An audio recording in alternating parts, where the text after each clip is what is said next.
L'heure est à la prise de parole pour Jean-Christophe Lagarde. Le 11 mars dernier, le président de l'UDI et député de Seine-Saint-Denis a été placé en garde à vue pour détention d'armes. Les gendarmes avaient fait irruption au domicile de l'homme politique de 53 ans à Drancy, où il habite avec son épouse Aude, et ses enfants, après avoir été alertés par un proche du couple qui se disait inquiet pour Jean-Christophe Lagarde. Une tentative de suicide avait même été évoquée.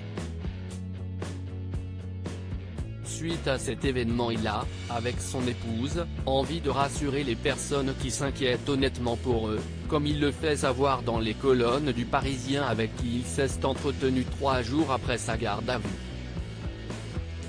Le député explique que le jour de son arrestation il s'était dévoilé très épuisé, physiquement et moralement. Mon épuisement est entièrement lié à ces événements privés. La vie politique, c'est une vie où il y a déjà beaucoup de tensions, de dureté et parfois, un peu d'humanité. Quand vous ajoutez à cela une tension personnelle difficile à gérer. Je ne vais pas me plaindre, je l'ai choisi. De plus, l'ancien mari de Drancy révèle vivre actuellement une épreuve liée à la santé d'un de ses 4 enfants. Cette épreuve génère des angoisses, une tension en moi, des désaccords parfois sur la manière de la gérer, comme dans toutes les familles. Ainsi, il ne condamne pas l'appel à l'aide lancé par cette personne. Ils ont cru avoir besoin de me protéger parce qu'ils craignaient pour ma sécurité. Aujourd'hui, ils le regrettent. Moi je leur dis que c'est un formidable geste d'amour qu'ils l'ont fait, même si on en paie les conséquences à côté, indique-t-il.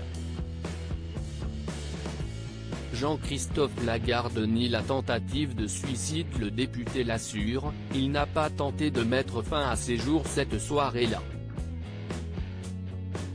La détonation entendue par les secours n'en était pas une, le bruit perçu aurait en réalité été causé par une bâche, dans le jardin des voisins qui font construire une nouvelle maison.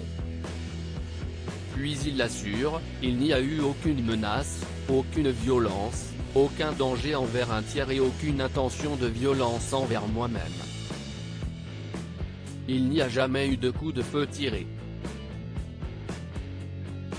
Concernant les armes présentes à son domicile, Jean-Christophe Lagarde explique qu'il pratique le tir sportif, un sport qui permet de se concentrer et de se détendre.